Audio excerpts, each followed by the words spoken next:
Da ke san lafiya wuce dan wace kusan shine babana shine manajan sa. Abubuwa da suke faruwa yanzu ma na ji tun na wahala ma jin ma na ruga shi. Wurin da AC amma sati nake ji. Kawai da gundun zo nake kawo halitta kafin da mutum gudu ne.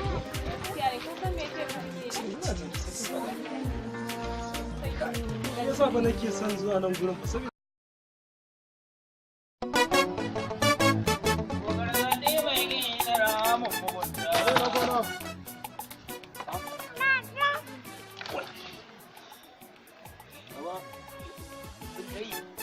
tun yaushe nake kiran ka anan baka kawo gatarurrukan nan ba yara sai zuwa suke neman itace a wuraren yanayin garin ne. gafara da Allah me ka sani Ai baba, yaran zamani to baba kai ka san yanayin yadda abubuwan da suke tafiya kuma sai ka bani waje da Allah. Assalamu alaikum. Wa alaikum salam. Ina yini baba?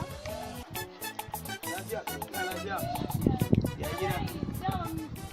Fulawoyin gidanmu ne ɗan wannan shine muke son a zuwa ɗan sassare. To duka za a sassare?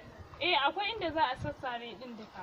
To ba matsala. Kai muri. baba, Maza zo ga aiki. Kar ka tube zo ka je gidan masu kuɗi da zaka je kai sara. to baba, Maza ina jiki. baba ga ni haurowa da ni ba na so in buge ne. Yawwa, gwara ma ai ka bige. Tun da azumi na ce ka zo a sare-saren nan kakiya.